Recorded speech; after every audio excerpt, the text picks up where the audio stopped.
Why has it not updated the titles? Okay, it has. Okay. I think this might be the last handmade video I'd be watching. Because I think I know what I want to build with it now. Tell you about it later. Hello, everyone, and welcome. I believe it is day 25 of Handmade Hero. We have come to the end of a long journey, building our Win32 platform layer. And I know it seems like a long time because it's been 25 days, but each day is only an hour of code that we get to do, really. So if you think about it, if we started on Monday, and it was, we were working standard, 8-hour day with an hour for lunch or something like this. So we were working 7 hours a day. We're talking about less than 4 days. So if we started on a Monday at work, we would have been done with this by Thursday. That's how little actual coding work we've done. It's Well, it took me a lot more. I give it like 2 weeks. because Ever at to do only an it hour a again. night, it just doesn't add up to very much. So I know it seems like we've spent a long time here, but really, this is not very much, and that's with all the explanations and everything. So building a Win32 prototyping layer is really not that hard. Building a shippable Win32 layer, which we'll have to address later on, definitely takes more work. Like there's stuff that we have not done because we're just trying to build something that we can prototype on. So there will be more Win32 work involved down the road when we get to that point. But even then, it's not going to be a huge amount of work. It's not going to take us years, right? It's going to be something fairly straightforward. So I think it's important to just kind of take a moment and go, gosh, there really isn't that much work to do here. We haven't even done a week's worth of programming work yet. And we already have a prototyping layer that's got a bunch of features in it and works pretty well for our purposes. And there's some stuff that we didn't do because we're not using hardware acceleration yet, but adding hardware acceleration is actually pretty simple, you'll see. And so at that point, you kind of have something that's pretty close to a shipping layer. So I don't know. I think we're in pretty good shape, and it really didn't take us that long. So that said, today is going to be the last day of Win32 specific coding. Basically, what we're going to do today is just finish the cleanup that we started yesterday and maybe do a little bit of recap. But for the most part, after today, we will no longer be thinking of Win32 programming. The only time we'll go back to Win32 handmade.cpp is when we sort of want to hoist things out of it now. Because as we start building the platform independent part of things, some of the stuff that we did in the Win32 layer will no longer be necessary to do in the Win32 layer, and we'll kind of pull those things out. And also there's a bunch of like to-dos in the Win32 handmade.cpp that are things that we can't do now because we don't have services like logging. But when we build those services in the platform independent layer, we can go back into Win32 handmade, and all those to-dos we can just put log calls in there and they'll call up to the platform independent layer. So for the most part, we will be leaving Win32 handmade.cpp behind, but we will still bounce back and forth to it as necessary to kind of pull services up from there into the platform independent portion. So let's go ahead and if you have pre-ordered the source code using handmadehero.org's handy dandy pre-order button, you should have gotten a link in your email. That link contains a zip file which has tons of zips in it. Each one corresponds to a day. We are on day 25, so you want to unzip day 24's source code. That is what I am working with right now, and that is what you will be working with as well if you are following along at home. So let's go ahead and bring up the Handmade Hero source code here. I never remember what the source tree looks like somehow. But I have some notes, which I'm going to take a look at here, just to see what else it was that I wanted to do. Okay. Sorry about that. This headset is causing me problems today. Never have wet ears when you're going to do a headphones-oriented broadcast. Okay. So it looks to me like there's not very much left to do. There's just a couple little things. So I think what we'll probably do is try to do those couple little things, and then I might go ahead and do the work of speeding up our replay stuff, because I talked about some ways we could make that faster, especially on a machine that doesn't have an SD drive, which this one doesn't. And so maybe we'll play around with some things to see if we can't make that faster, because it's a little slow right now on the record. So, all right. So the first thing that we want to do is let's just go ahead, for the sake of completeness, we do think we talked about this a little bit on the forums, and it does seem like for most platforms, from what people could determine, we could actually do a fairly cheap call here, and most of the time get the monitor refresh rate. That's what people think anyway. We're not sure, so when it comes time to ship this stuff, we're going to have to do certainly a more thorough job of like testing it on a number of platforms to see if we're getting a reasonable one. But when it comes to shipping too, we'll probably use a different service for syncing with the vertical retrace anyway, like OpenGL or Direct3D will actually be doing that sync for us, so we may not even have to care at that point. But I believe monitor refresh rate queries, we can actually use the one that we avoided using. Excuse me.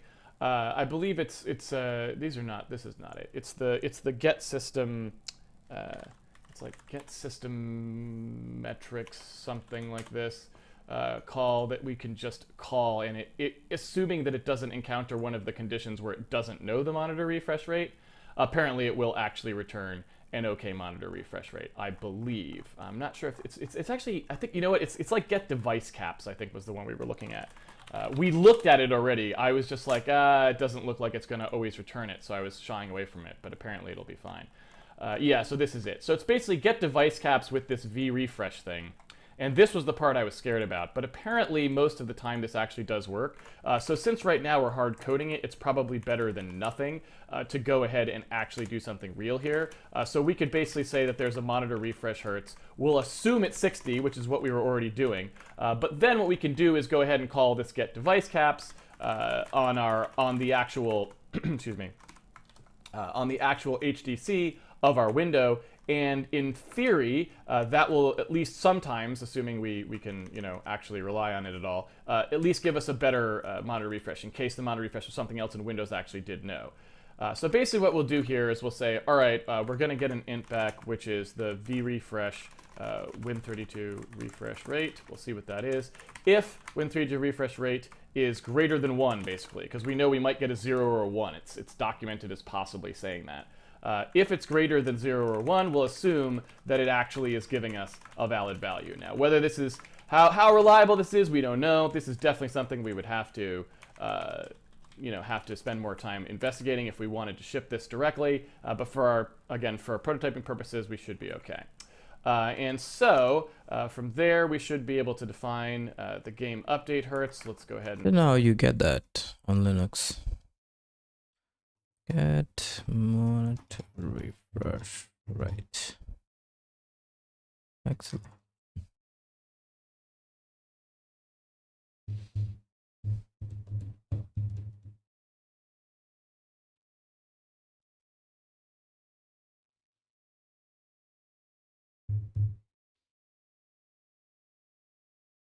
Would X11 have that info?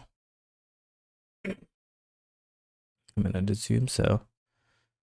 X11.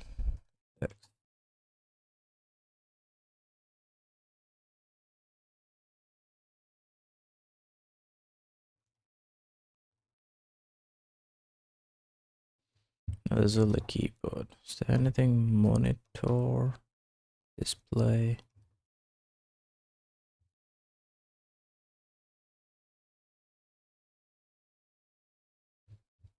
Screens of display. What's that?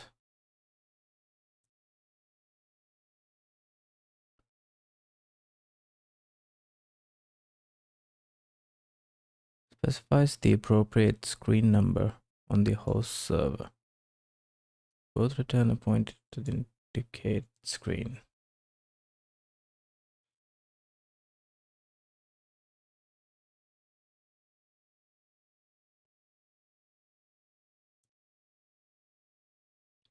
What is a screen? Excuse me.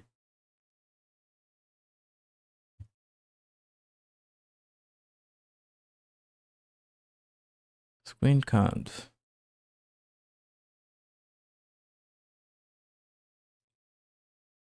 Specifies the connection to the X server. What? Both return number of available screens.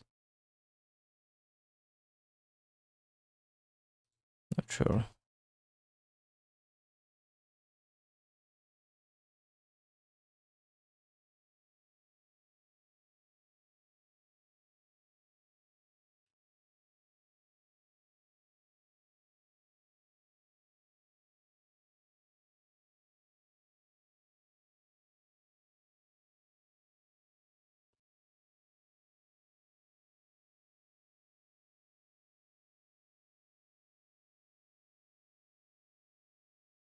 Couldn't find that display.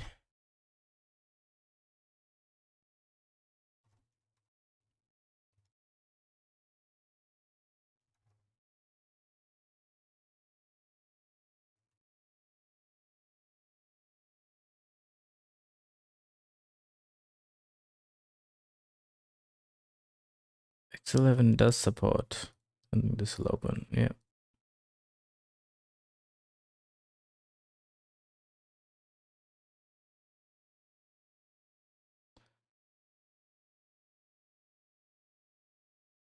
X11 refresh rate is complex, especially with multiple monitors, and can be limited by the monitor with lowest refresh rate. While X11 can achieve higher refresh rates like 144 Hz on a single display, to default to the lowest common refresh rate.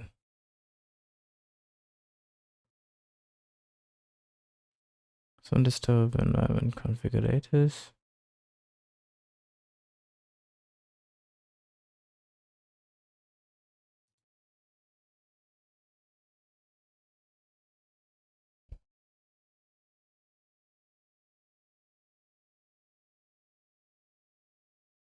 What is observed from a computer no longer has its self-respecting refresh rate for each monitor like I had painstakingly set up before the update.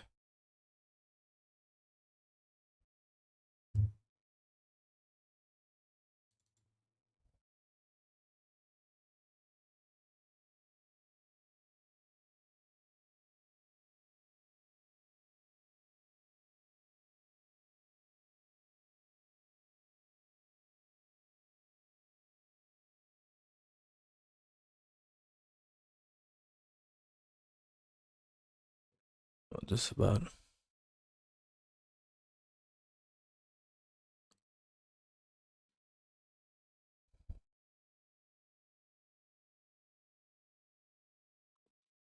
Set custom resolutions and refresh rate on Linux X11.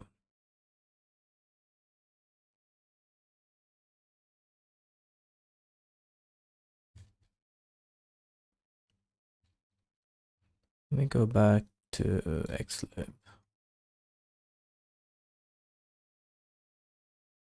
Play functions, window functions.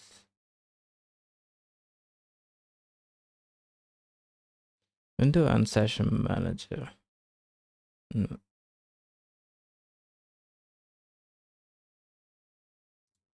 What are these?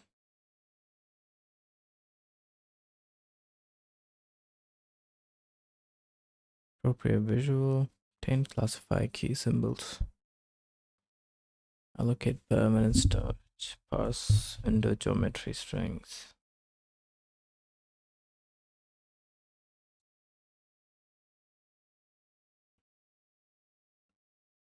Often needs various options in the X environment.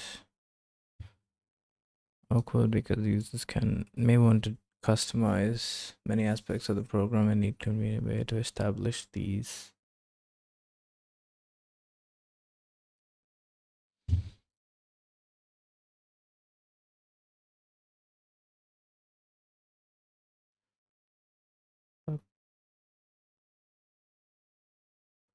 Input device functions.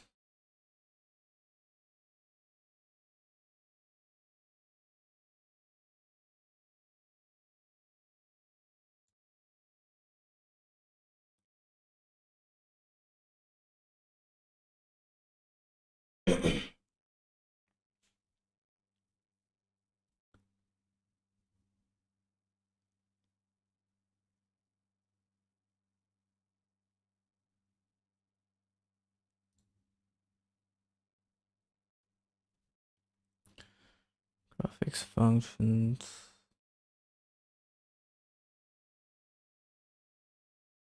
Does that help us for text?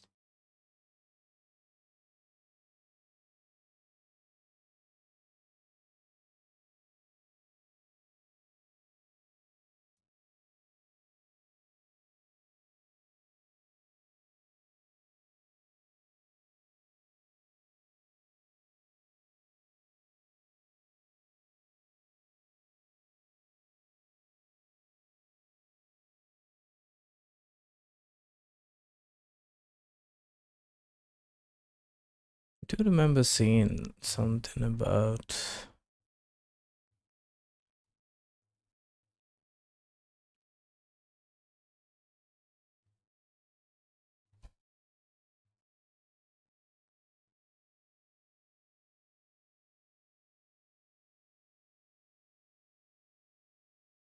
just the display.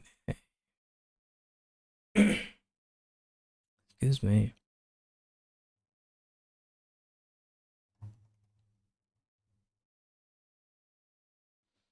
It's opaque.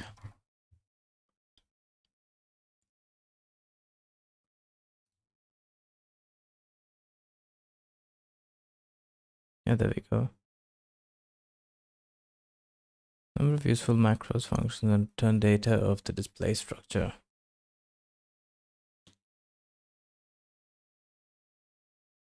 Display width, height, cells, planes. I don't know.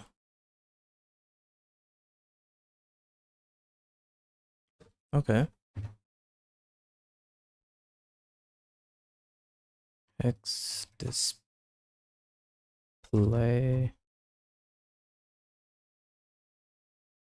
Motion buffer size, display string,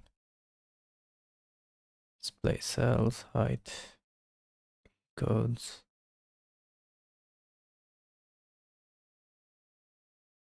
What's display?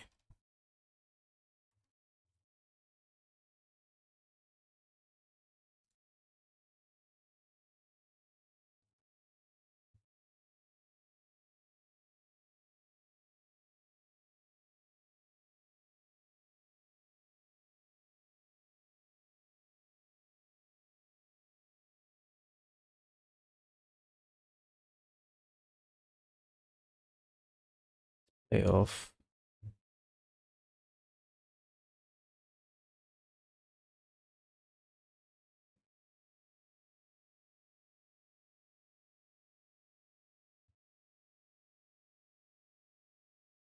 What's IM?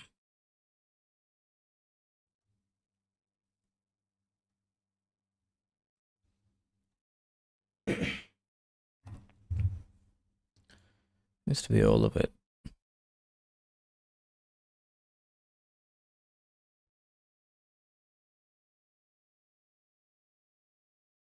All of the members of display structure, that is for those no macros are defined, are private to xlib and must not be used.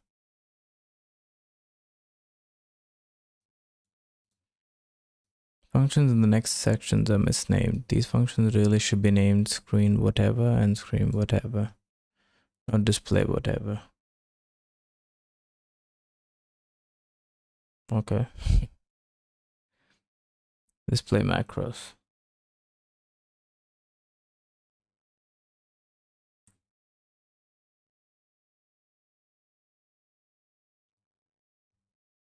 Call GC.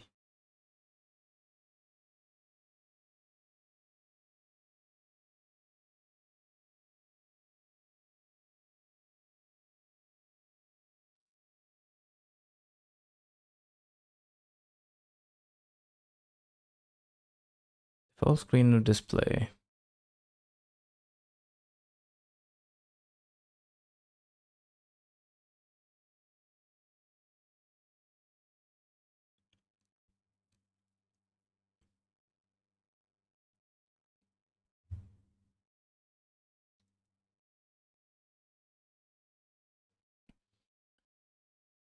Protocol version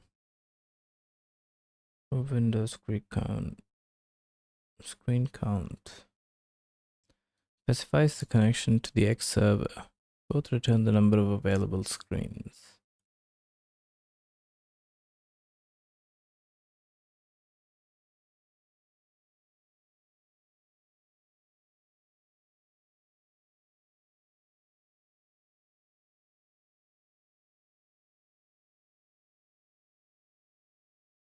Vendor release.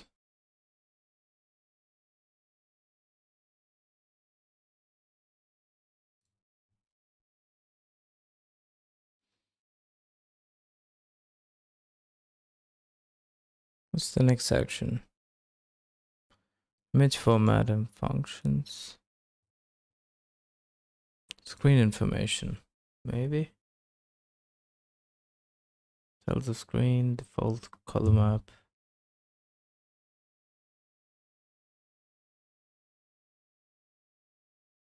Does the GC have...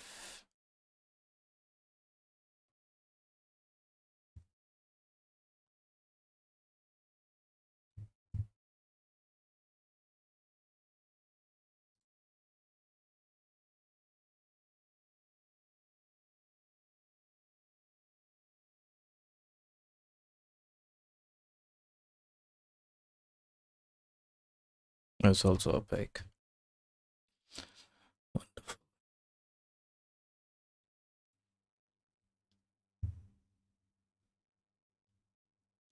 Display of screen. Specifies the appropriate screen structure.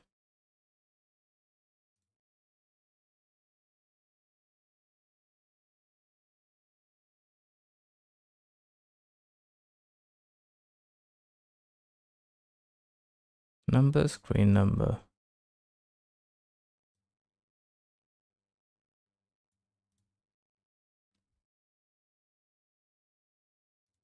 Feel like I'm getting close. Event mask of screen.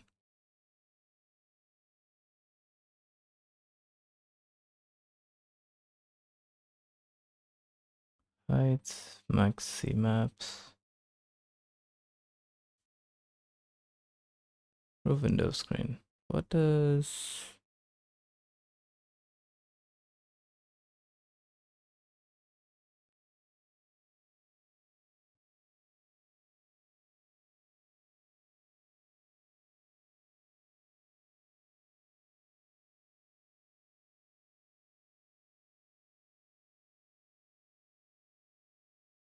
Bitmap unit, image byte order.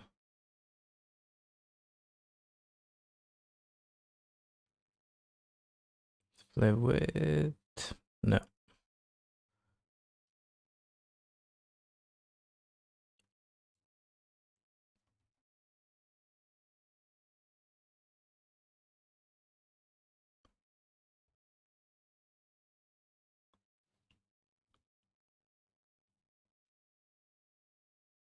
Is it even through X11?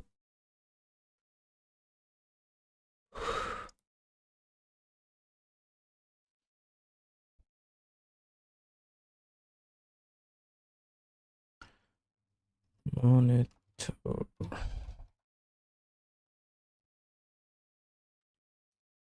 Oh, that'd be genetic.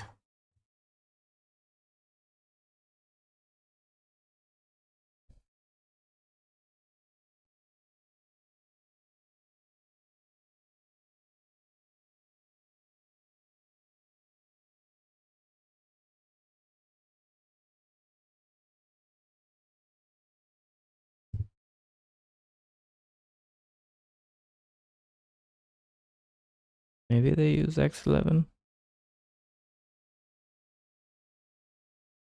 Oh yeah, that is. Okay, there's an extension.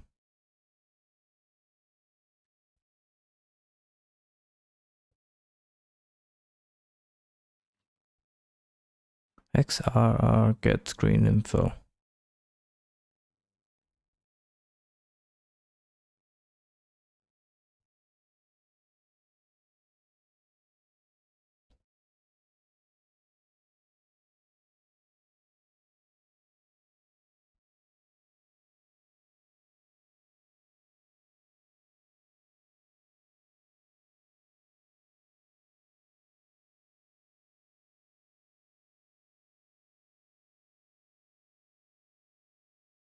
Is that anything about frequency? No.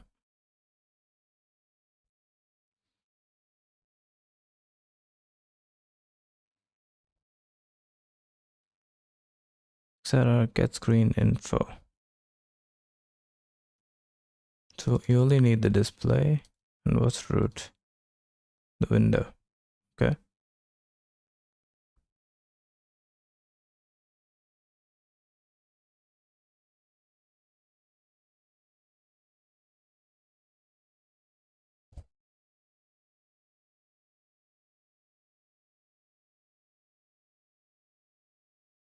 Do I need to include the extension in that case?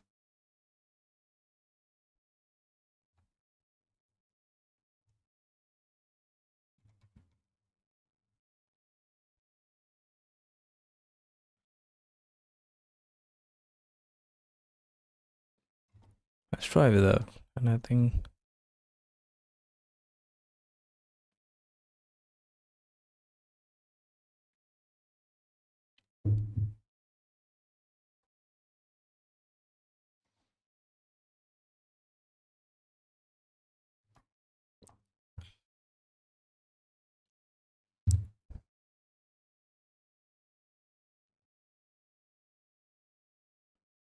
it's 11 key symbol.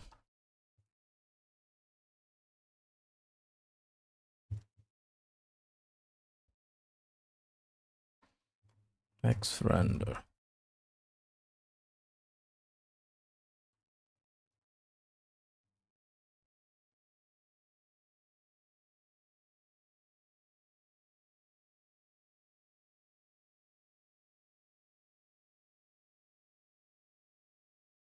How do I get the window?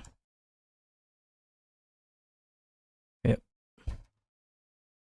I need the GC. No.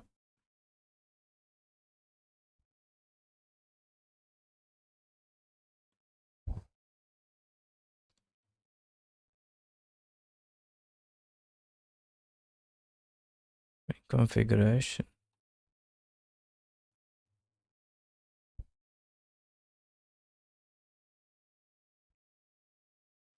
Get screen info.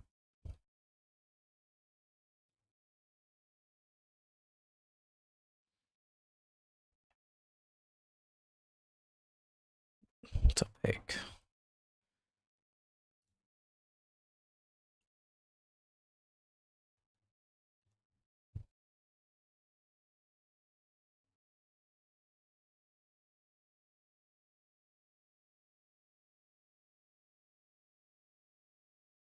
Okay, I think this is the one we need. What do I need?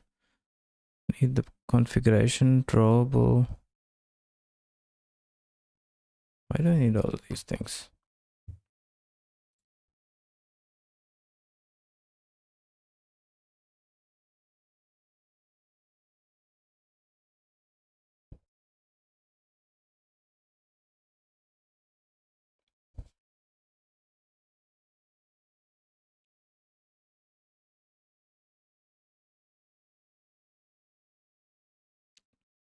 What's current rotation?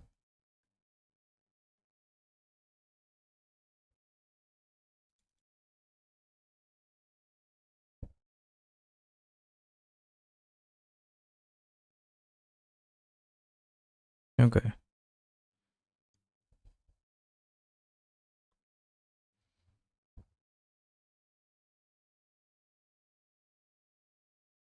So I do need to link X render.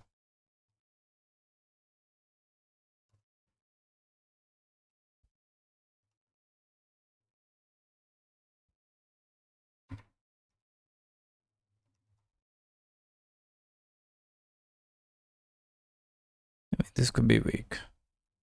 I'll check that later.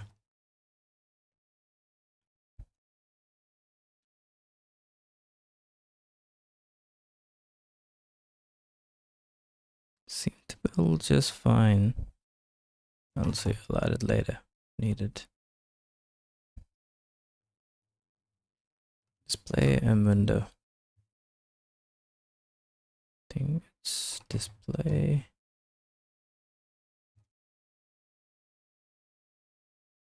Window.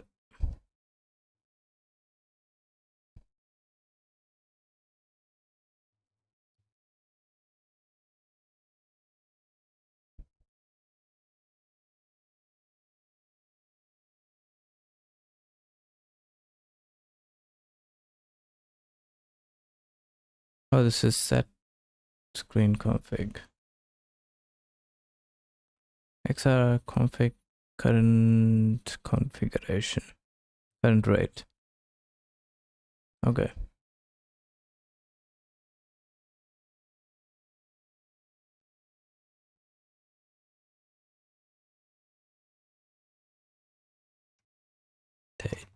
rate is equal to c dot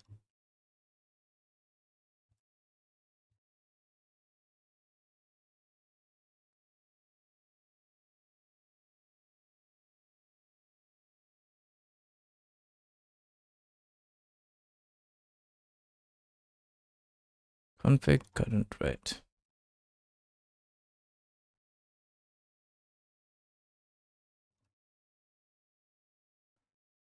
Server screen config.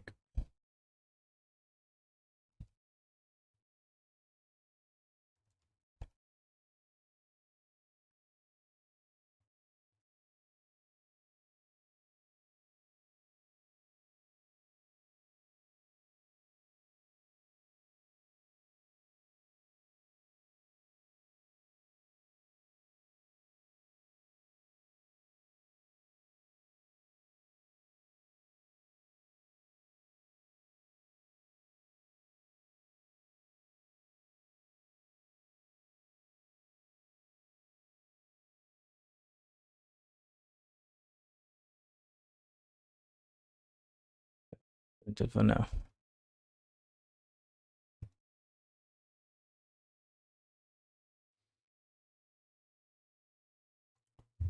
Undefined, so okay, I don't need to link it.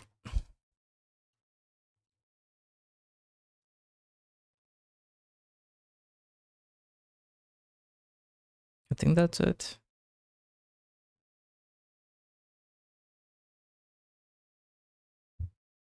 Okay, 75 seems about right. Yeah.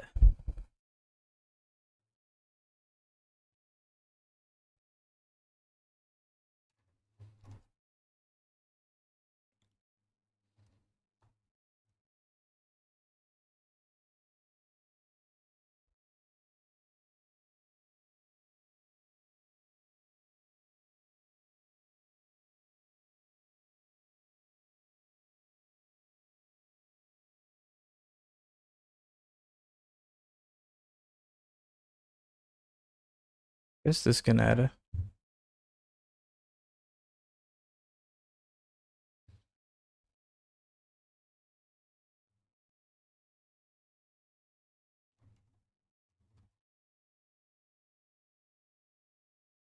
10 screen configuration for later use.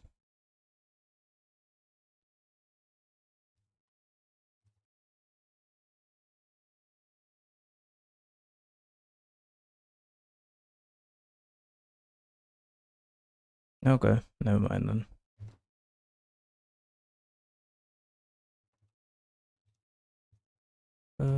The rent. Oh no.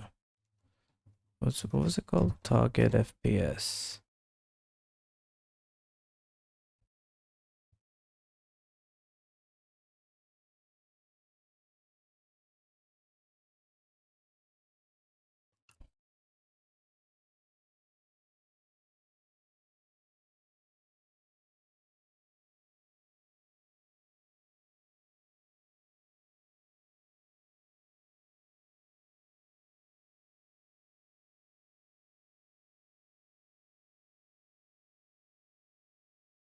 What do I do with this? Target millisecond for prime. Oh, okay, this is sleep time.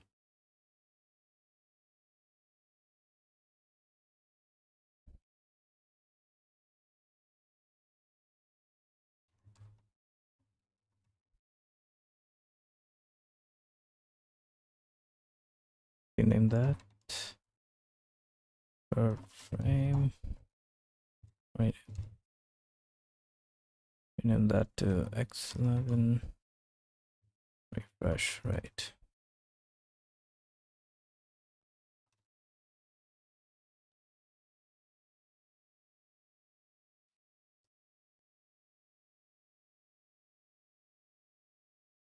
Okay.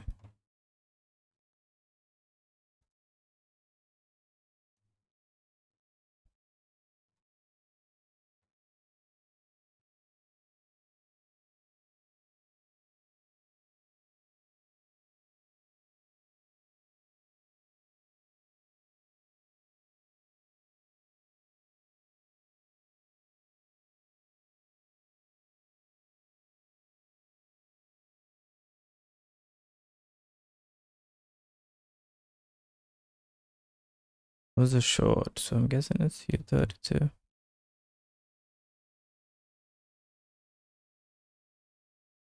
And then max 11 milliseconds per frame.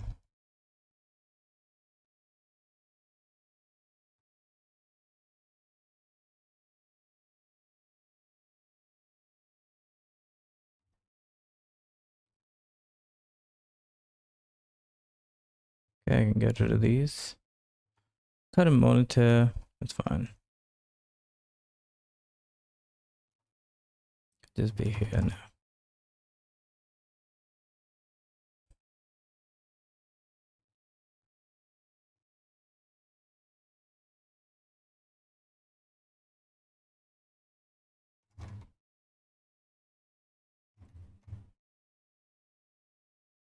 Selected F32, found U32.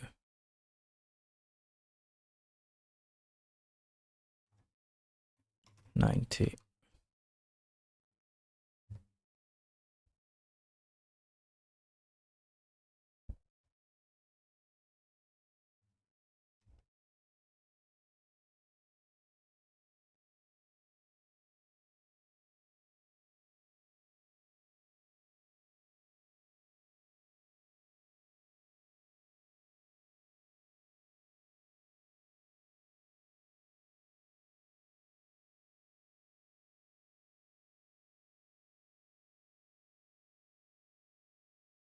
I think it's float cost.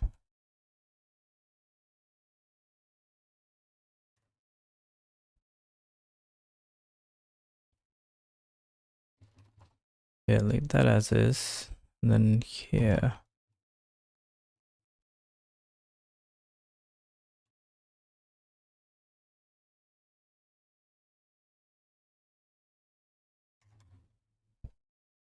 Maybe it's just it. Hey Devnin, how you doing?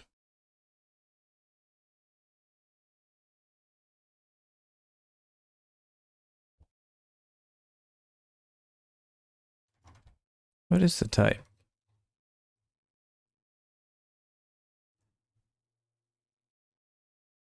Oh, hang on. It's not the refresh rate, is it?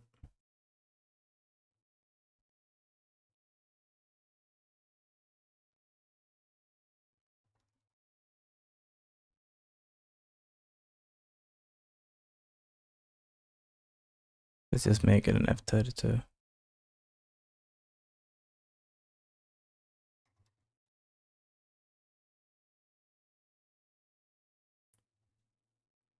Doing good so far.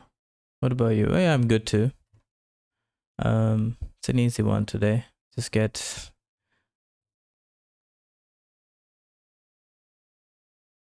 Oh, I do need to cast. What is the type? Yeah, just getting the refresh rate for the monitor. Vector integer or vector?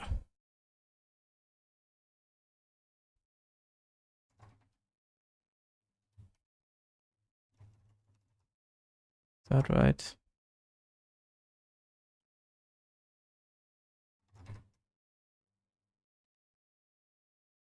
I need to like cast it twice.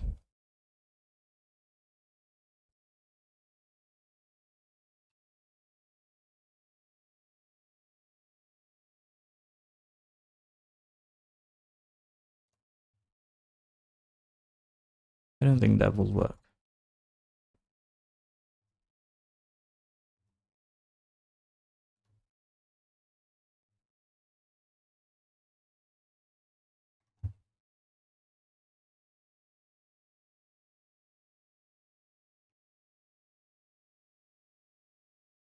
That won't work either. So what am I going to do wrong?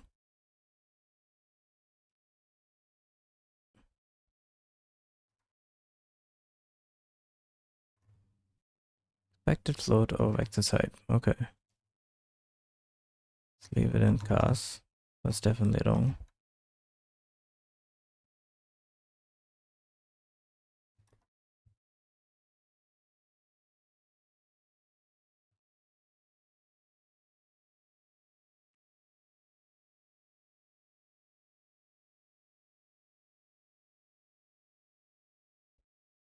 Converts a larger float to a smaller float. Converts between integer types. Okay. So is that a float from int? Yeah.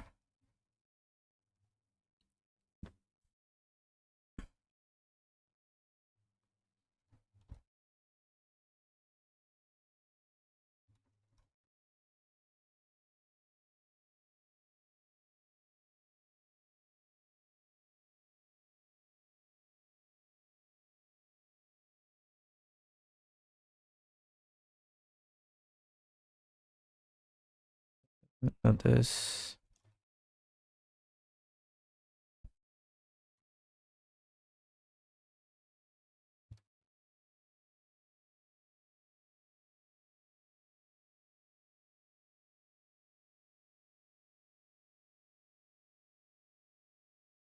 Dwell time per frame is less than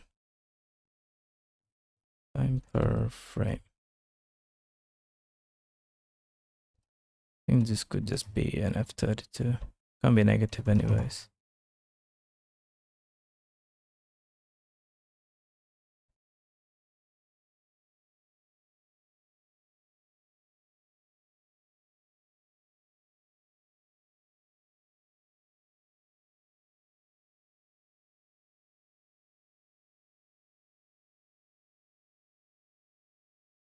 Okay, shouldn't have cast. I think I know what to do now. Just leave it as it was.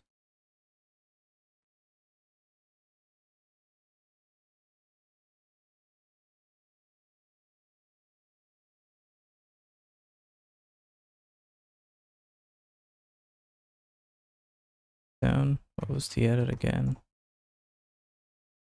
Okay, just that one. 90.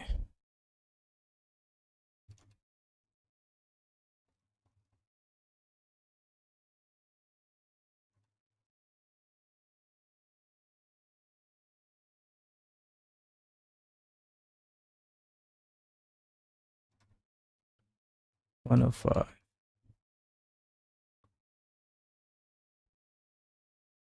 Yep.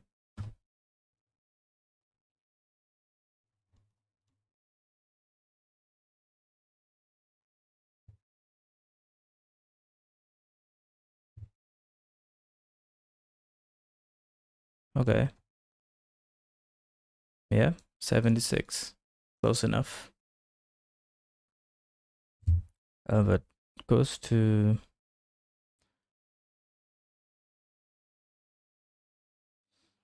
I think I don't need this anymore. Or maybe I can leave this in. Goes to 60. I think that's mostly OBS. Otherwise, it's fine. Okay, so that's refresh rate. That wasn't too bad.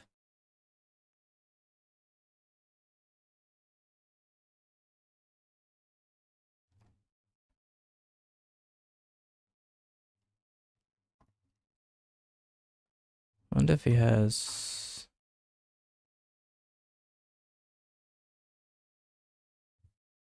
Oh no, he doesn't.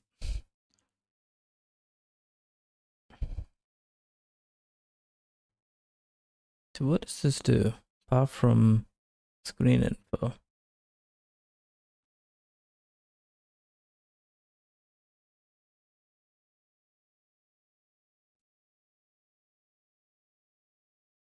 Resize, rotate, and reflection extension.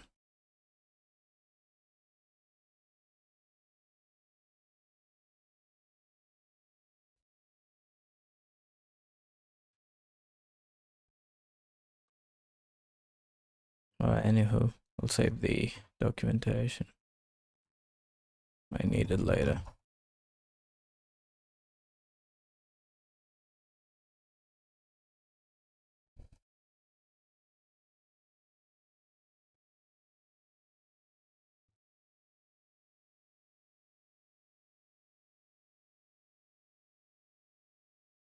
Okay, what's next?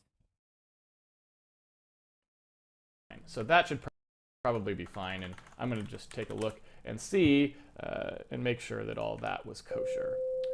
So at least we're still working okay. I want to go ahead and take a look at what that call looks like, where we get the vertical refresh. Let's go in here. There we go.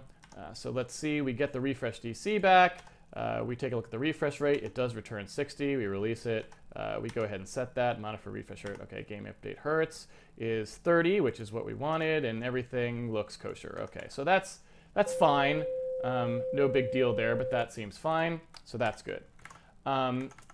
I would say, taking a look here, so I'm going to cross that off of our list.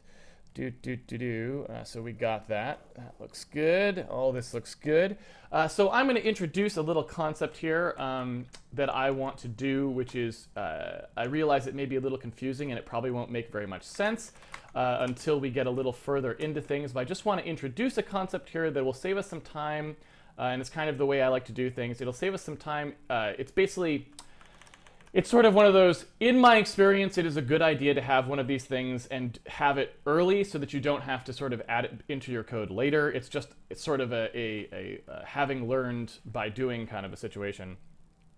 When you are porting, you find that you tend to need these things. On Win32, you actually don't really need the thing I'm about to do typically that much because there's ways you can get around it, but on other platforms there aren't always.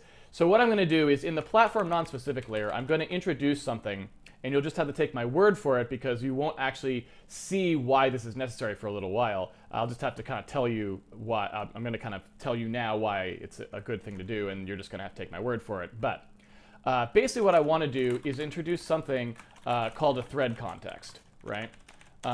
And what a thread context is it's just a handle or an informational structure that's passed along through every execution chain in the game. So basically, whenever I call something in the game, like we've got two functions in the game, and that may be all that we'll ever have, but whenever I call something in the game, the platform layer will pass this thread context. It'll just pass that into whatever it calls. And for right now, the thread context will have absolutely nothing in it, right? Because we have no idea what that's even going to be used for. Like I said, it's something that you're just going to have to take my word for. But basically what will happen is any time that you actually use some kind of operating system service, you're going to need to use one of these thread contexts. So basically what I want to do is say, all right, if you ever call back into the platform layer at all, you're going to have to use one of these thread contexts. And the thread context Using Pascal case for properties and params is yeah, it is kind of wild. It threw me off a bit. It does have a very strange way of naming things. I mean, the name's not itself very good, but yeah, the cases are weird. Yeah, is essentially like something, you know, that's going to get passed into these, for example. So whenever you ask to free file memory or any of this stuff, you always have to pass your thread context. And essentially, all this is it makes up for the fact that not every platform does a good job of giving you information that you can use about what thread you're in when you're running multi-threaded. Since we haven't covered multi-threaded, like I said, it's a little bit difficult for me to explain why this actually matters, but I'll try to do a little bit of that in a second here. So all right, let's go ahead and get that compiling, and then in here, let's see here, go ahead and get that in there. What did I do? Debug platform read entire file. Did I not call it thread? I called it context. Fantastic. Nothing like starting the day off with inconsistent naming. Always a good thing. You could tell how absent-minded I am when I'm trying to talk and stream at the same time. It is often hard for me to focus on the code that I'm writing. It makes it kind of difficult, to be honest with you. All right, so... Hey Devin, I don't know if you're still here, but I'm thinking. I know what I want to build. Now that I have the window working. I think I want to build a debugger. Well, especially for like Zig on Linux. Because I've been struggling. Like, I don't know, I'm not struggling. I couldn't get it to work really. Not even struggle. get the debugger working. And I tried a few editors as well. Maybe not just for Zig, but something that runs on Linux well. I saw this project. I don't know what it's called. Microscope. Linux debugger. But he left it like halfway. I don't think he completed it.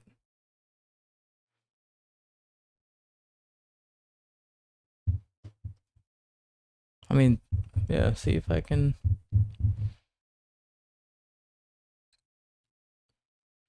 Well, I could either continue. This is also in Zig.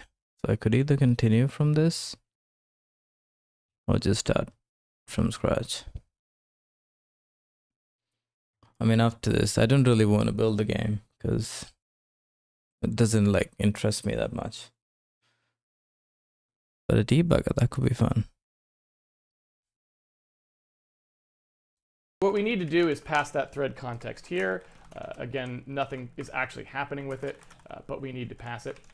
And so what I'm going to do is just create a dummy thread handle. Basically, it's just going to be thread context like this, and it's going to have absolutely nothing in it, nothing important whatsoever. Again, did it again. Really want to call that context for some reason. And then these guys just get that empty handle.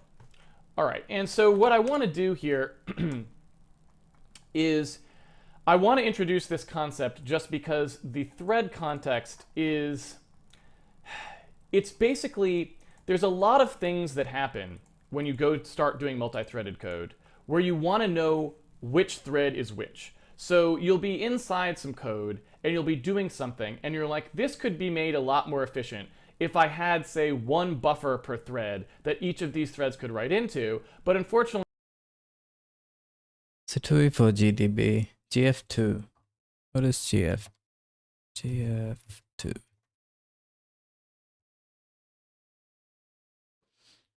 I think I might have seen this.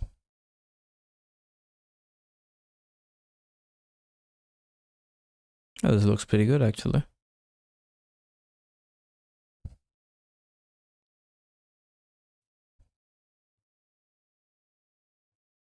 Yeah, I was thinking something like this.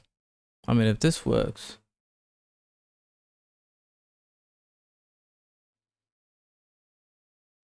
The problem with using GDB and Zig is that it can't find, or it doesn't understand the types. I tried using GDB.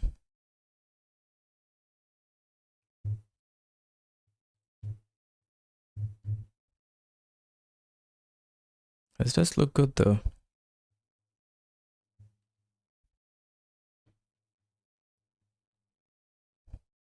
I will try it actually today. I'll leave it here.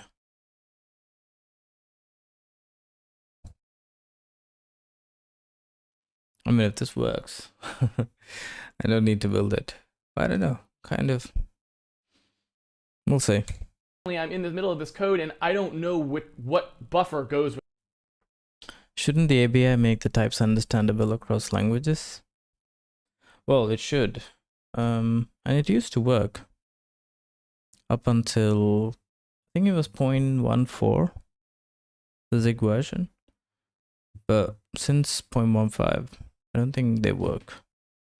And plus, I don't know,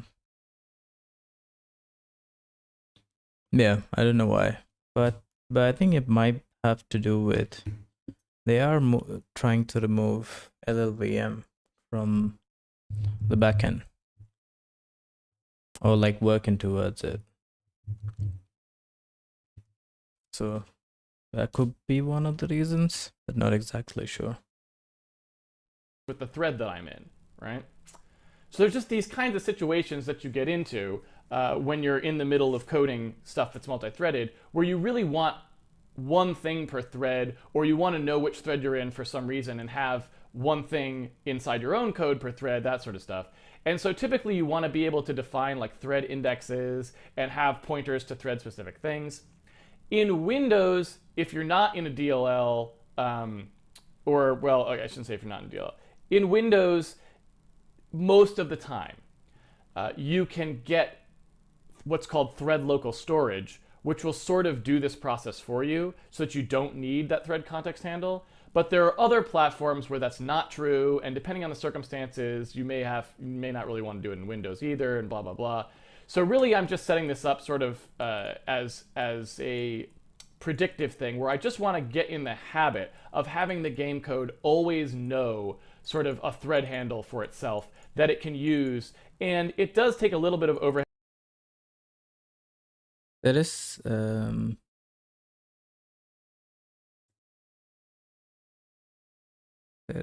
LDB branch somewhere that has support. Yeah, I did see. I read the thing on the forum. Someone posted the details on how to do it. Yeah, but it seemed like too many steps. Suppose the new backend information, but you'd have to compile it yourself.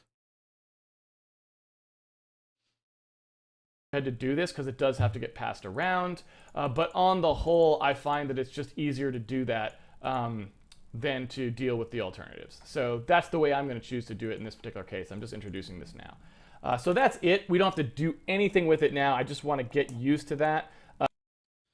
Which is great. I do use threads. I think that's how I play the audio.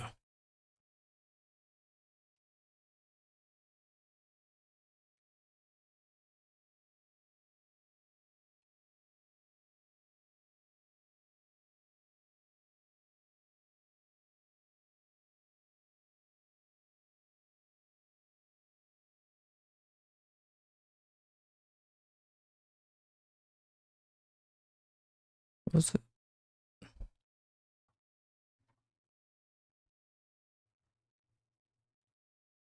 Let me just leave count. No.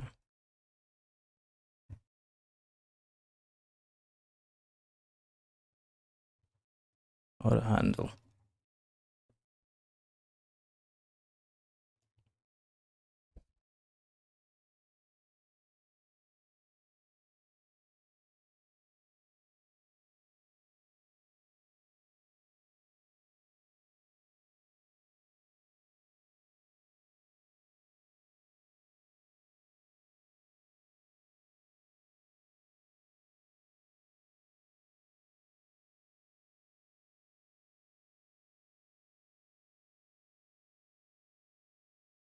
I'll rename that. Excuse me.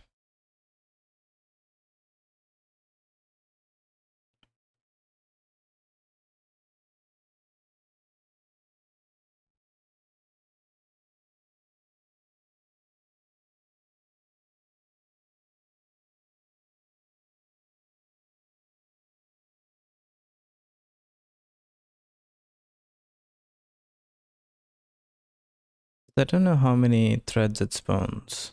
I'm guessing quite a few. Now that the refresh rate's gone higher, it spawns more threads.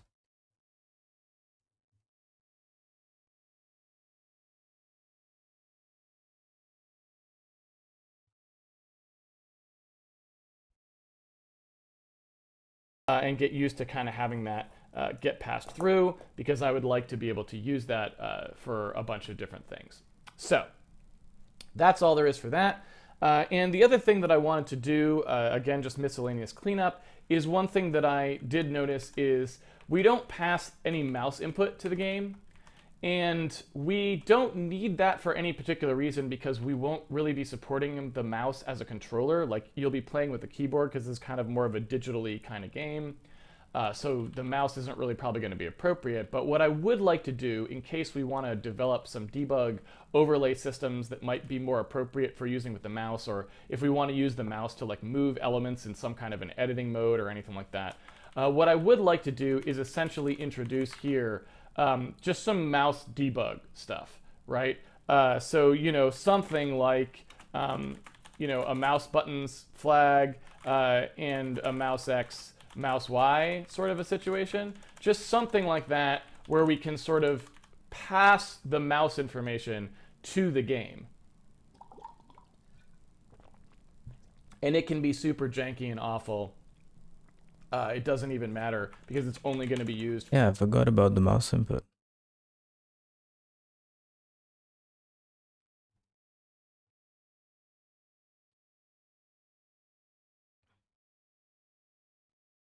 Don't need that.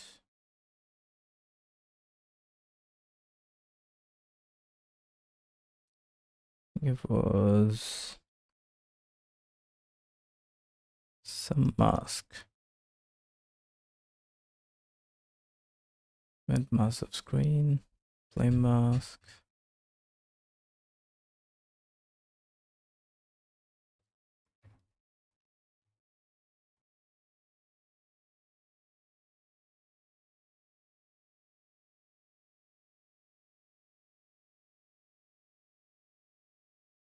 I think I meant pointed events. So I guess I could just add c dot button press release and then pointer motion.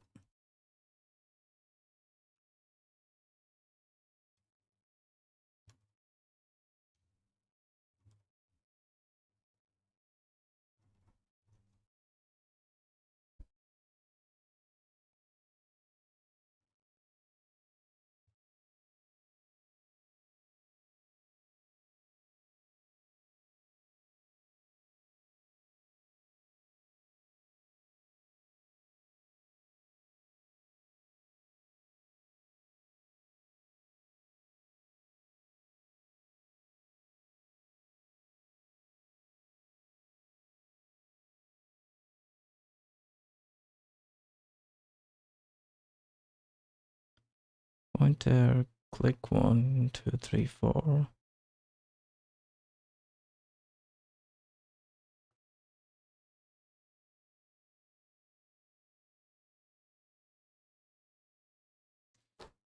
Maybe I'm listening to the wrong one.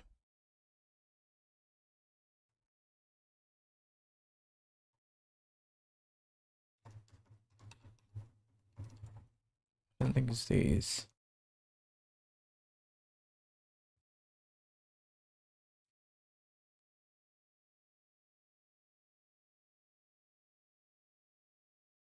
Sets mapping of the pointer. If it succeeds, generates a mapping notify event. Turns mapping success. Element mapper y defines a logical button number for the physical button. Get pointer mapping would return or a bad value error results.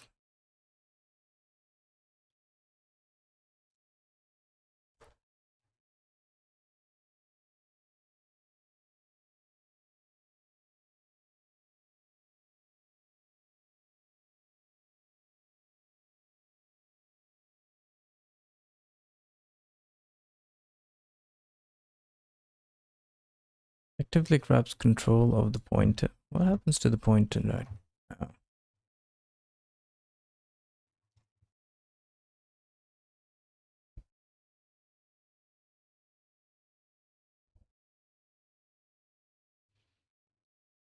I just need the events really.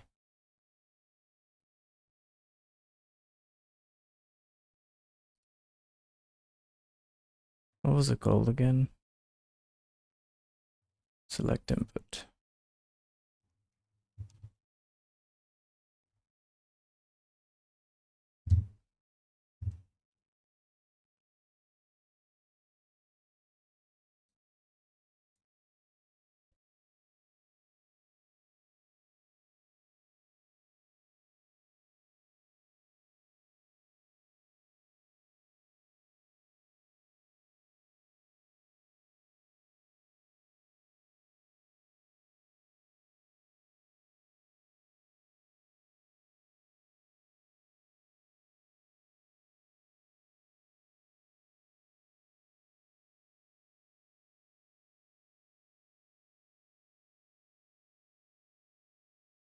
Combination mode of the mouse text free to send only motion notify event.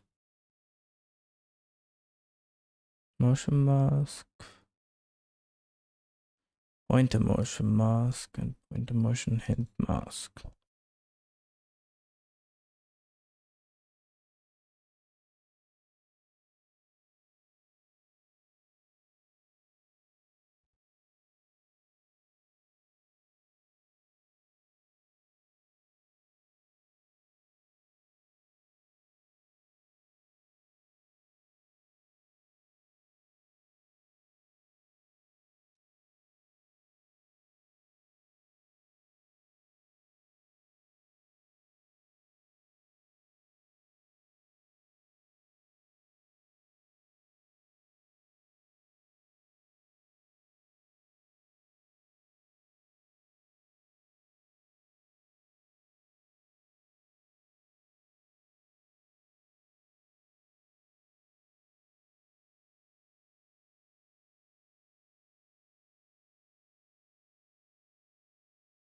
X5.x5 says same screen. The window member set to window on which each was generated.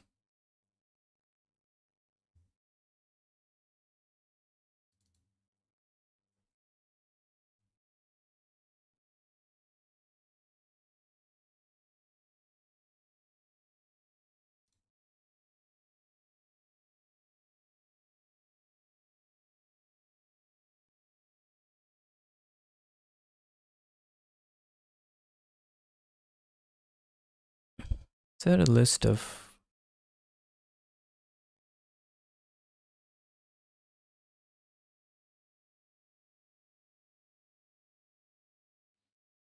pointer motion hint masks selected in combination with one or more above masks? X server is free to send only one motion notify event.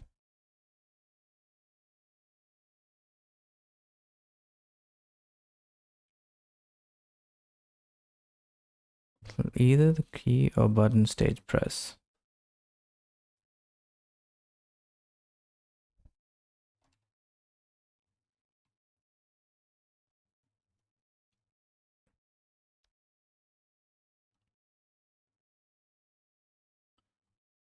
I think it's so if I do,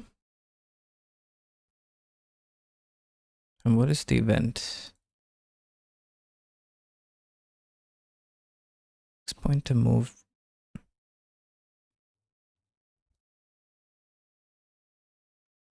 Okay, let's try that one.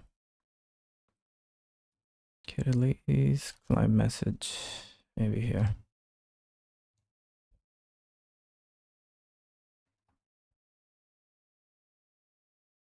Pointer.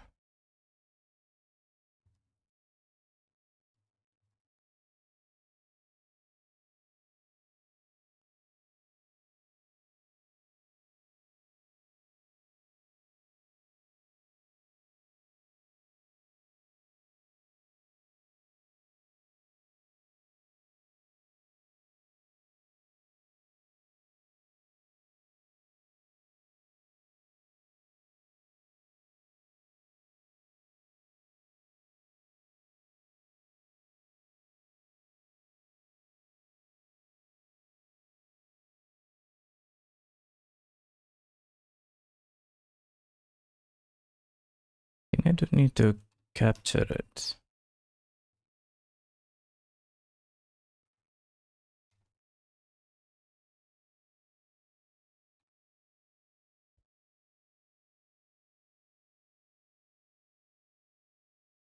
What do I switch on?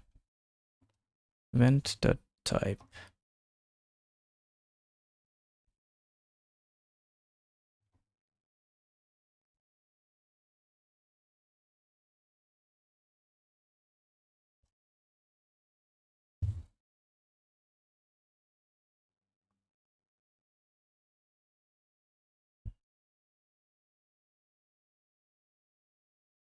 Sphere index map.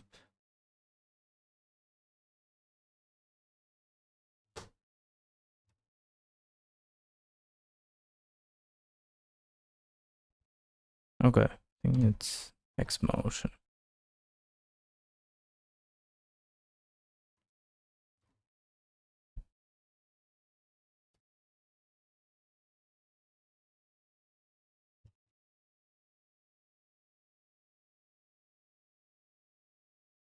Hang on, this looks wrong.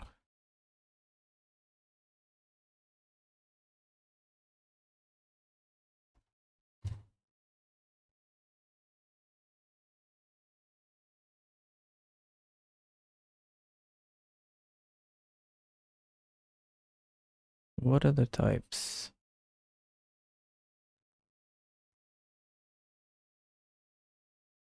Don't remember this at all. Button release, motion notify.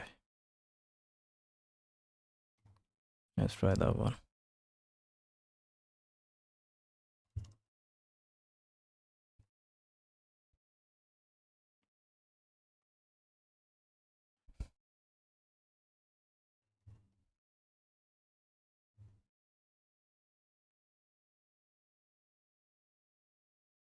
And then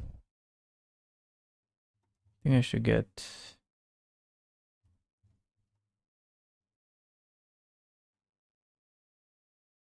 X and Y. Okay.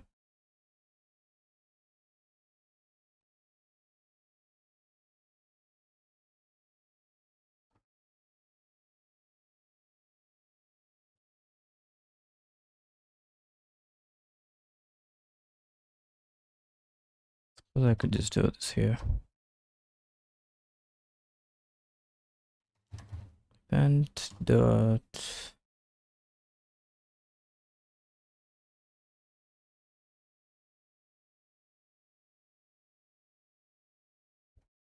I forgot.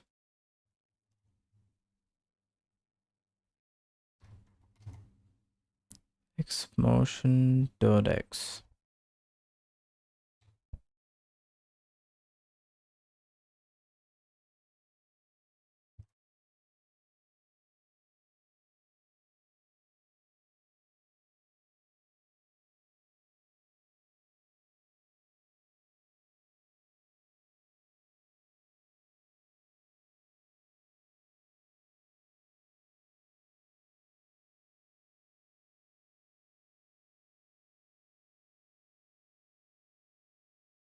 Should have printed something. So it's not the right event. Did I add a mask?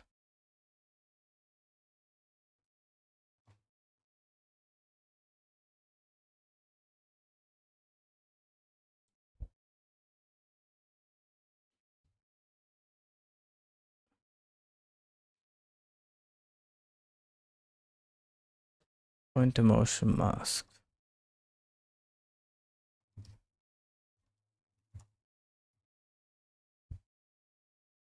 Okay, there we go.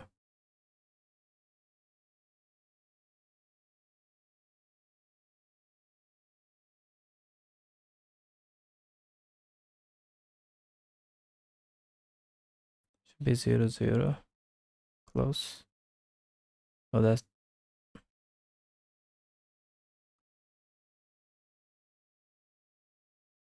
okay. Seems this should be the width. Pretty cool. Nice. So I guess I could get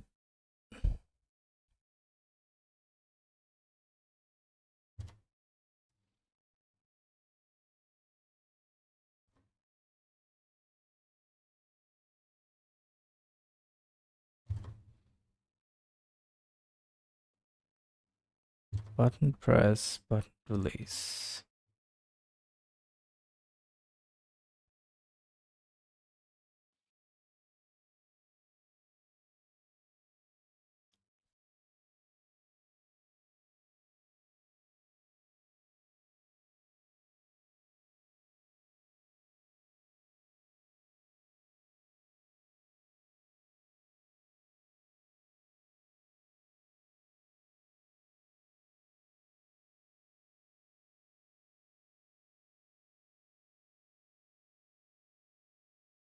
Display events.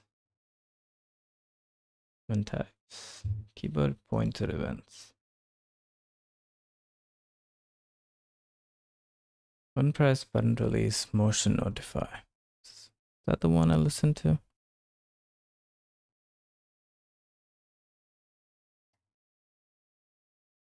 Yeah.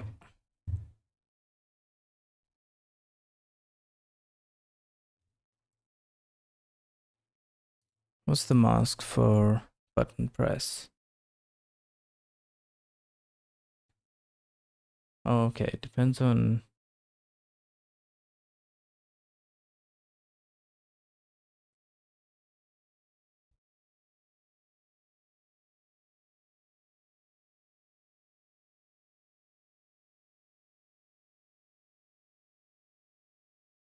Key press, button press mask.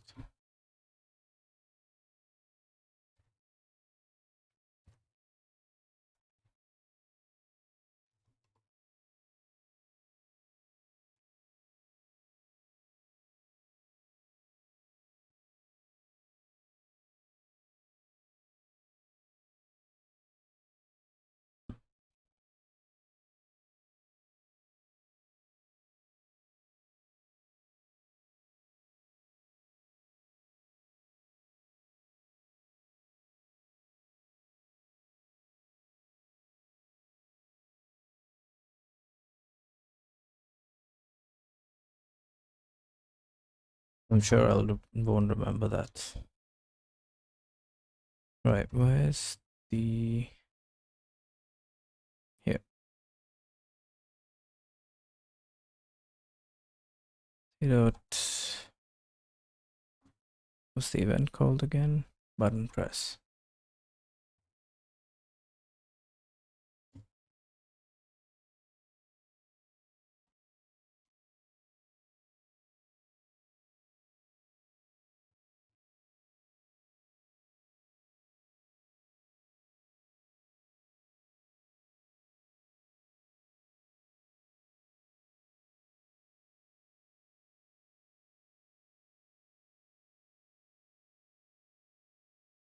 I don't know which button got pressed.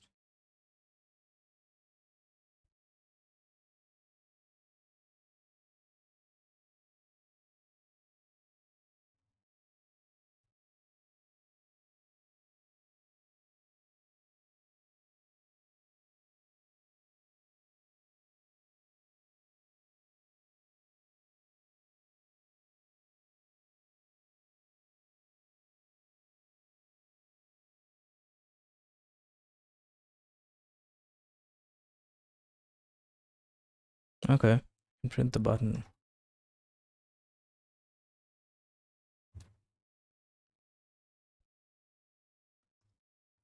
Button press.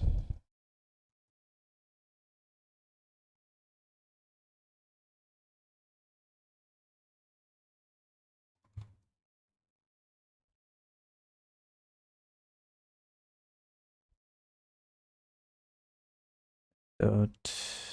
Forgot what the object was. Button.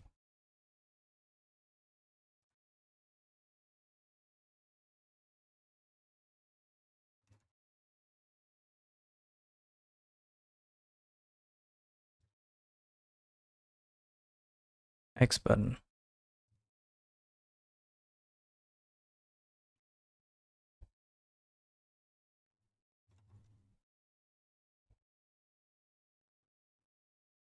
Okay, see if it makes a difference which button gets pressed. Oh, interesting.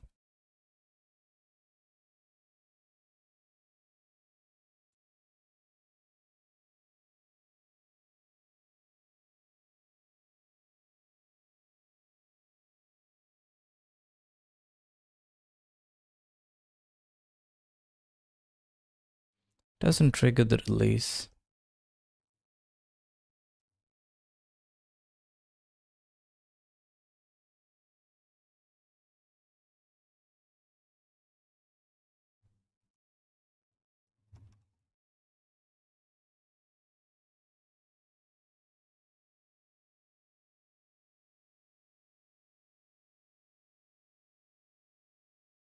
Okay, that's why.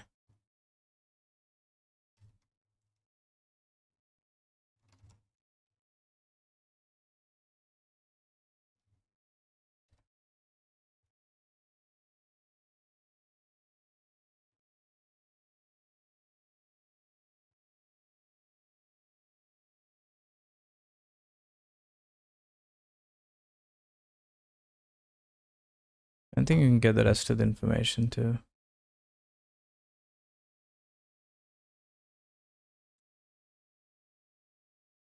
Printing release for both.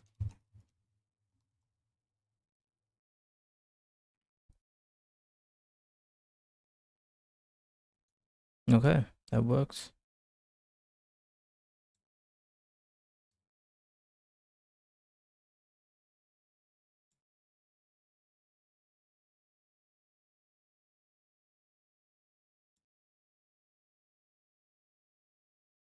Oh, that was easy. Not bad. For our debugging purposes, but you know, I just kind of would like to have something like that in there. And maybe we'll use the half transition count thing. I don't know if that's a good idea. Maybe we'll use the half transition count thing for that since everything else uses it. So maybe we'll do something like this, where we do mouse buttons, and we say, okay, you know, how many mouse buttons are there on this thing? I think there's 5 on this thing. I don't know if mouse button have so many mice have so many buttons these days. And then of course we've got a mouse Z, I suppose, as well, which is that little mouse wheel thing. And so I just want to create. I didn't try the other buttons really.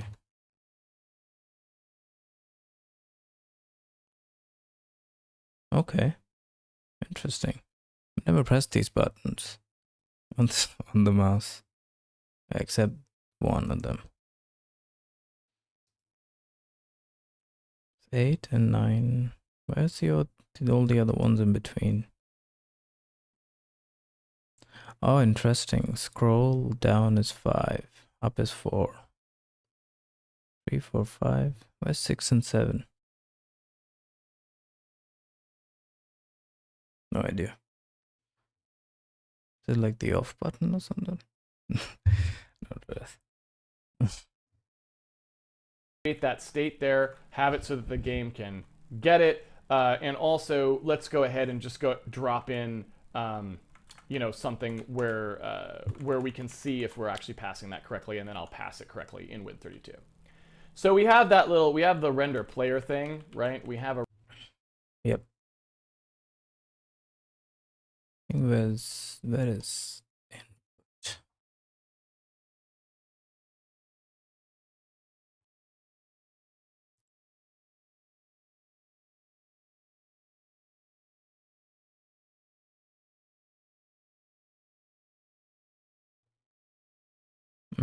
I don't know if this makes sense anymore.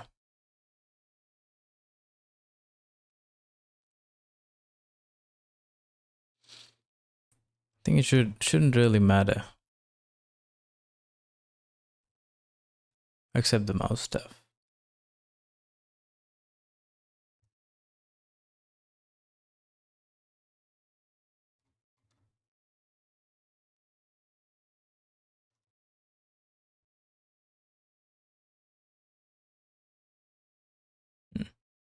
Sure. Render player call. Let's get that up above my head.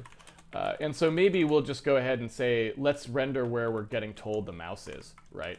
So we have a mouse X in the input layer, and we have a mouse Y in the input layer.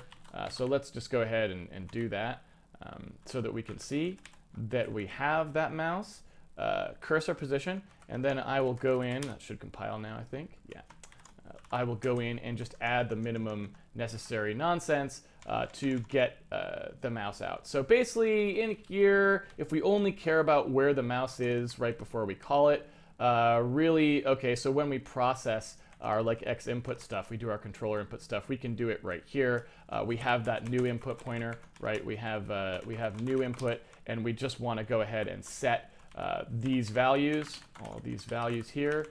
So that'd be mouse X, new input mouse Y, new input mouse Z. I don't know if we can get in the way that I'm about to do the other ones, but if we don't support mouse wheel right now, I don't really care. That doesn't actually matter to me very much. And then we'll at least track those 3 buttons as well there, or buttons as I occasionally say them. Nice spelling there, Casey. So what we can do if we just want to, if all we need is just some mouse information, there's actually a get cursor pause function in Windows that will basically tell you where the mouse is at any given time. It's pretty trivial to use, right? Basically what you do is you call this, and the main cursor, whatever the main mouse is on the system, wherever this little thing is that I'm wiggling around right now, when you call that, you can just get wherever it thinks that thing is. So basically, we can say this is the mouse location. We can get that, and then we don't even care if this thing fails or not. It literally does not matter to us because this is strictly debug information.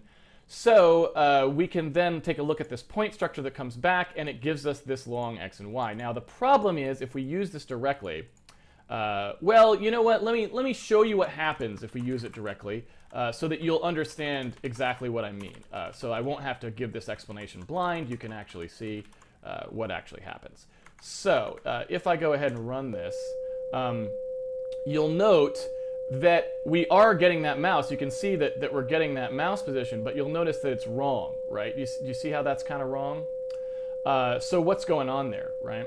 Well, what's going on is when we call that get cursor position function, it gives us back the cursor position on the screen. But our window, our coordinate system actually that we're drawing on, although we haven't covered coordinate system. That's interesting, because on X11, it gives you on the window. See, the position doesn't work outside. That's really cool. It's 0, 0. And it's the width and height. Convenient. Systems much yet. We're going to talk about that a lot when we get to the renderer. But if you think about it, if we say the point 0, 0, we're talking about this point right here. But on the screen, 0, 0 is up there. So you can see it lines up exactly, where if I move the mouse all the way to the top like that, now we're in the upper corner. So what we need to do is we need to find a way to sort of map that cursor position into our Windows coordinate system, because this is in the wrong coordinate system. And coordinate systems, like I said, we'll talk about a lot. So if you don't know what those are and you're a little lost right now, it's totally okay. Just ignore it. We are going to talk about this a lot later on when we start implementing our coordinate system stuff. So you will have plenty of chance to kind of understand that. And this is not an important part of the code that we're writing right now. So you can literally ignore this entirely if you want to.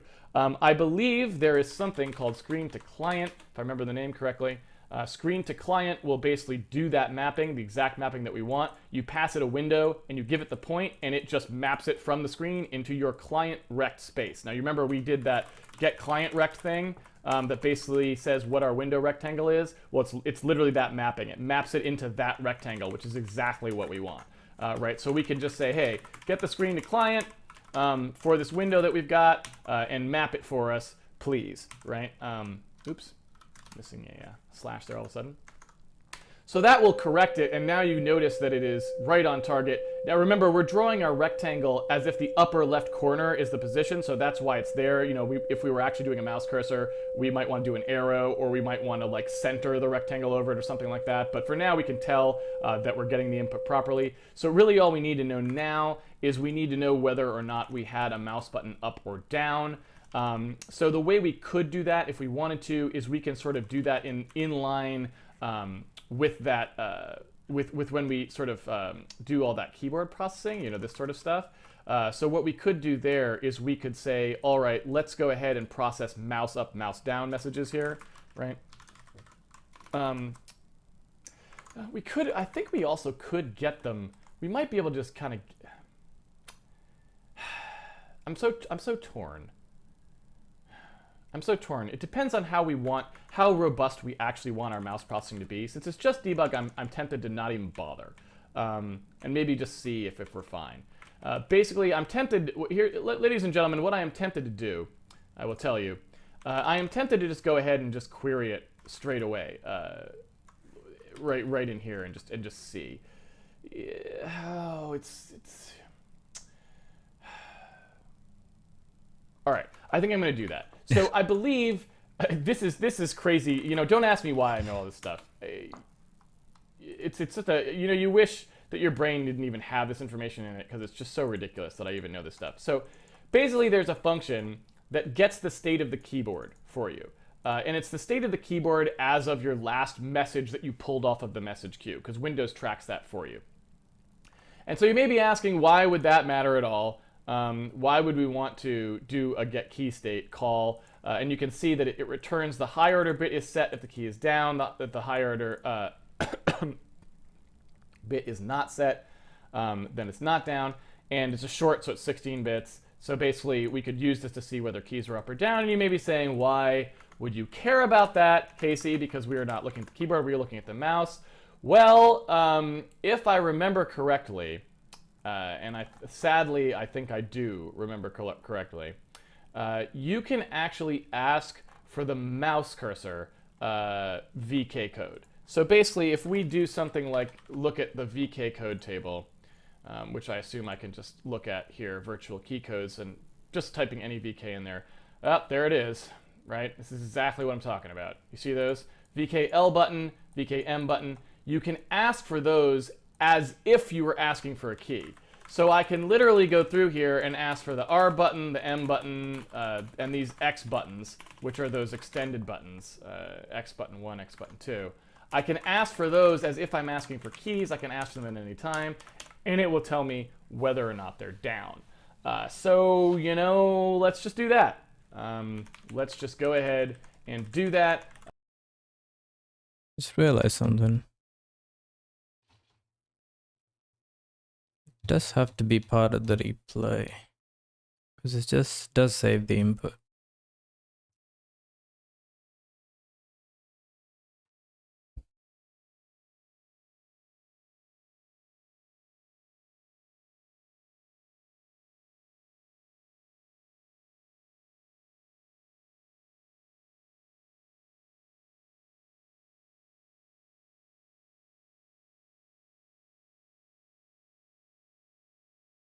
I think I'll put button C32 and rest.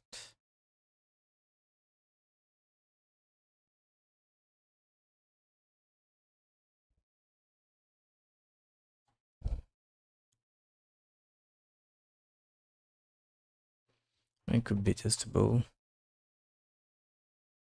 Button released.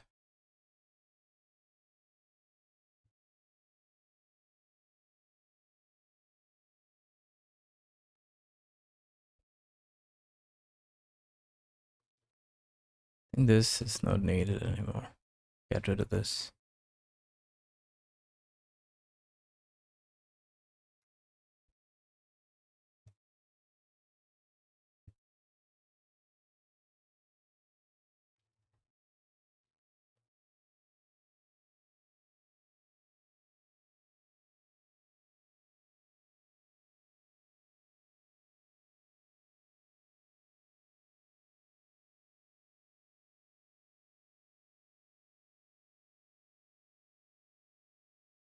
These could be much smaller.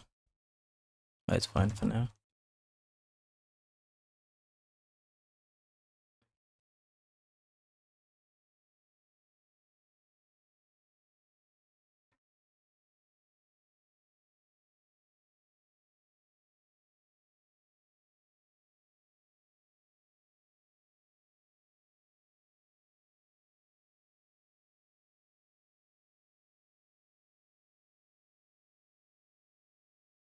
Button equals 0.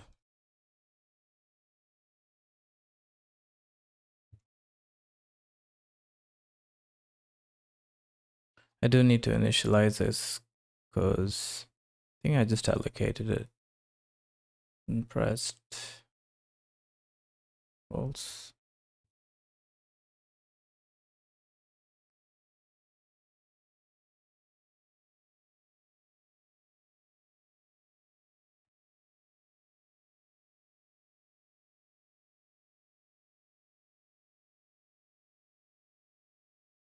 I wonder if that needs to be.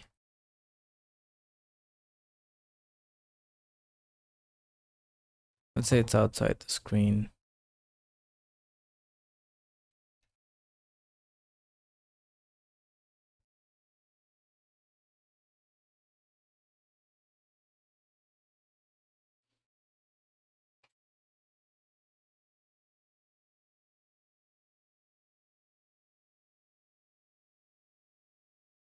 And then all I gotta do is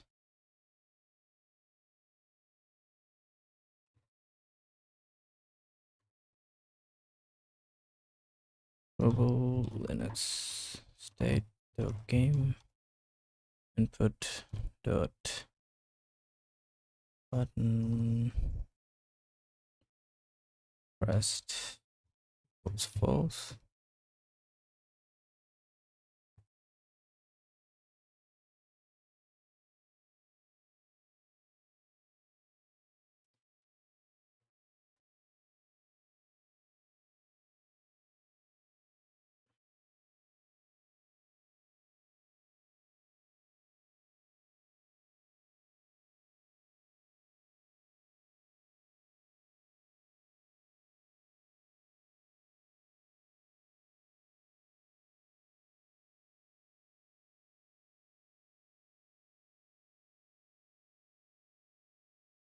Or what if they press, for instance, let's say,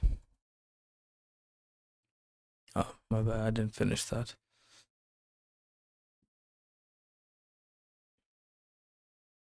What if you like hold the left button down and scroll?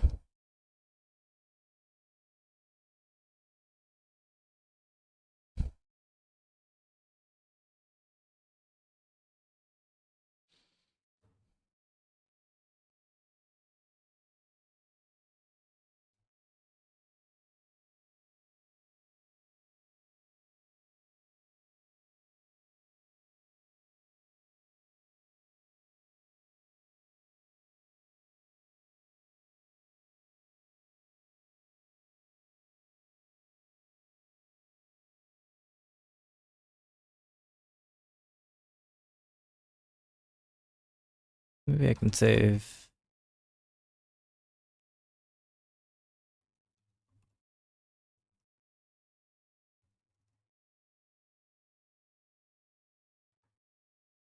Seems quite bad.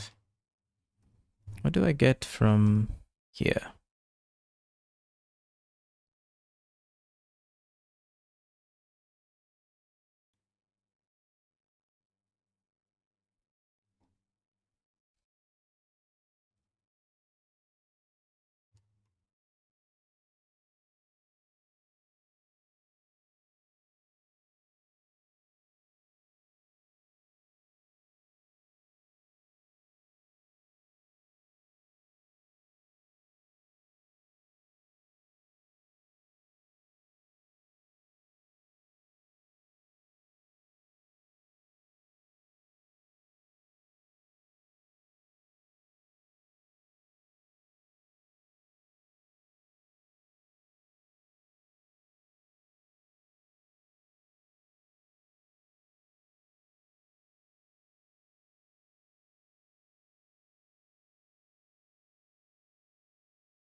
Nah, it seems pretty bad.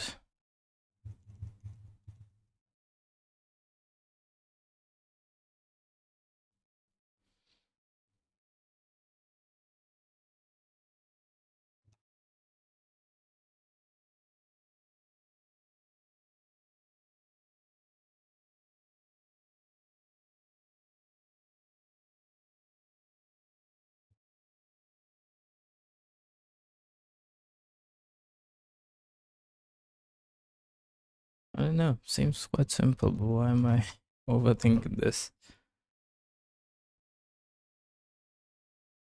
I'll do that later. Just save the positions for now.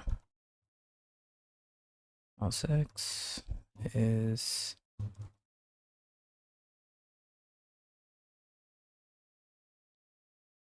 event.x motion.x.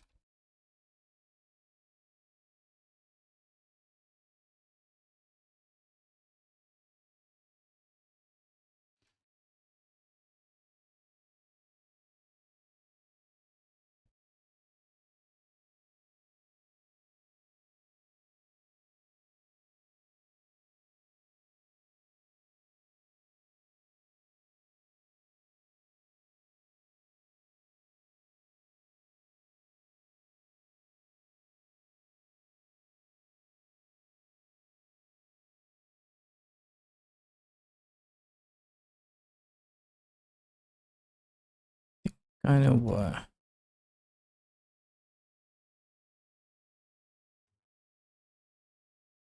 What did I just start?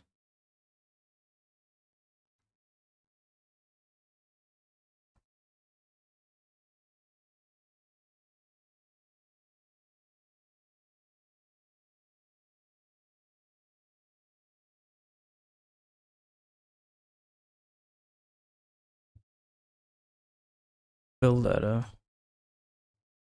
Not build data, sorry. I think I dot.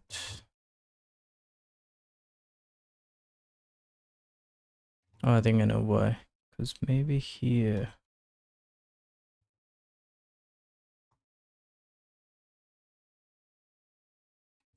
There we go.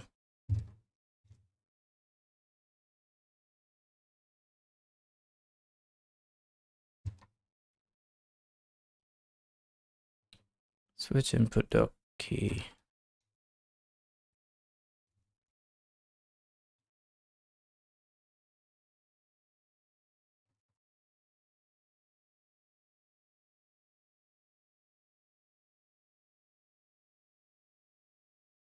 Okay. As for the buttons, I don't know yet.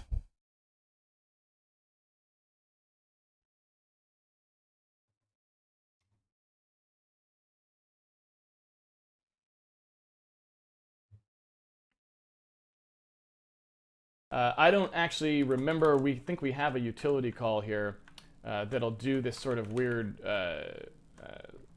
stuff for us that we needed to do for our cycle counts. So where was that guy? It was Win3D process keyboard message. This is actually, I think, all we really need, right? Because we're sort of treating this right just like a keyboard message. So I can just call this, and it'll do exactly what we want, right? We can just, oops, that's great. We can just do this, I think, and then use that this get key state for whatever the button is, and it with that top value. And I believe they said that it was a short, right? So the high bit is going to be 1 shifted up by 15, if I understand the documentation correctly. So that's like all we really need to do, I think. Let's find out. Let's find out. L button, M button, R button, X button 1, and X button 2 will be in there. That'll be lovely, I suppose. And I think in theory, that is it. Let me see if that's true. New input mouse buttons is not a member of new input. Is that true? Are you lying to me? I doubt you are. You're a compiler. You don't often lie, although sometimes you do. You never know. So game input, mouse, oh, well, if you spell it wrong, there you go. All right, so I think that's literally all we need to do to process that. Yeah, I don't think there's really much else we'd have to do. And we've got a to-do here if we ever want to support mouse wheel, which, I don't know. We don't really have zooming in this game because it's a 2D game, so we probably don't really need the mouse wheel for anything. But if we found out we did, we would be sad because we're not supporting it. All right, so what we need now is just some way to see if those are working. Let's go ahead and, again, leverage our render player function here. When you can render, you'll see this. This is just how programming works, too. It's kind of cool. Soon we'll start to be having a lot of functions that we can reuse. We haven't really gotten to that point yet, but we're going to be there very shortly once we start building renderer tools and all these other tools. And it's kind of nice. Once you have one thing working, it builds on itself so quickly. Like before we had really no way to indicate anything, and now we can just call this one function that draws a rectangle. Excuse me. And we can essentially use that function to do all sorts of other stuff. So, right, for example, I can do something where I just say, all right, mouse buttons, 0 ended down, right? I think that's what we have as our thing. I can just do that and see, I should see a rectangle happen. Ooh, what did I do? New state ended down is not equal to is down. Okay, so that's our assertion there. I guess I don't actually know if this will work then. Do we? Because we don't. Okay. We don't send this guy toggles. So this would still, yeah. So I wonder if I just want to make this function. You see what happened there? What happened was we were previously guaranteeing essentially that we always handed this guy is down, not is down, is down, not is down. We would never hand it like 2 is downs or 2 is ups in a row because we were processing incoming messages. I think what I'd rather do here, because I want to make this more robust so I can just throw it whatever this current state is and have it work, I think what I want to do is kind of just say, you know, if it's not equal, then do the processing. And that just will just work at that point, right? Because that way I can use it for more things, and I don't know, I feel like that's just going to be more what we're going to want. So I can throw stuff at it and it just works. So you see that up in the corner, do you see that guy there? That's showing us that the button is down and pushing the button up, down, up, down, up, down. So that's totally good. Let's go ahead and real quickly drop a 4. I'm going to drop a 4 on this, yo. Let's go ahead and whip out that for loop. Everyone knows how much we love a for loop. Button index, right? Because I wrote this once, no need to write it again. Just write it once and throw a loop in there, right? Let's go ahead and loop over all of the ones, right, that are in this array, this mouse buttons array. I can just say for everything in that array, however many there are, I'm going to do one for each of it. And then why not go ahead and add something, let's say 20 times the button index, to just move it over. So I'm basically going to move where I render over by 20 pixels every time we increment that button count, right? Off we go. There's our first 3 buttons, left, middle, right.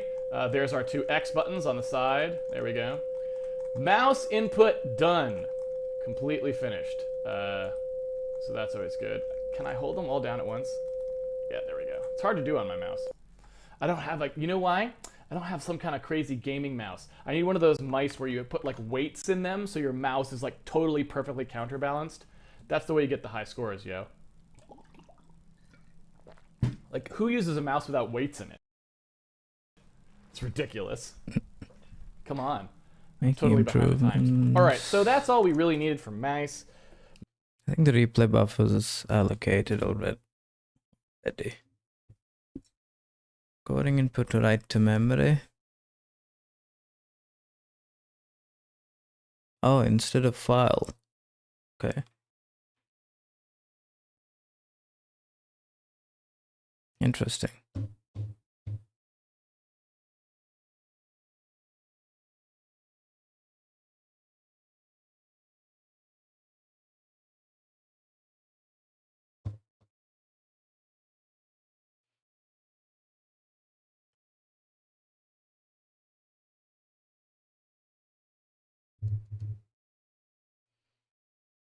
I think I'm gonna stop there.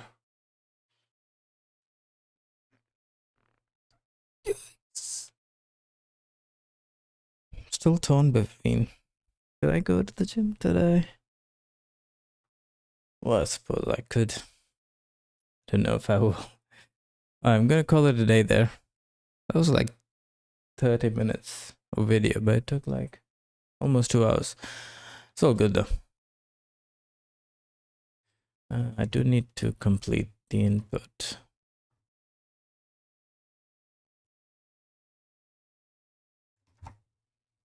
I'll do that later.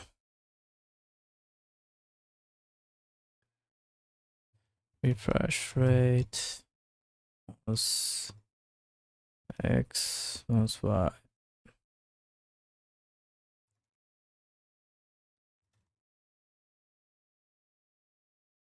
Okay, I think that's it. I'm gonna call it a day there. As always, thank you for hanging out. I shall see you back tomorrow, hopefully.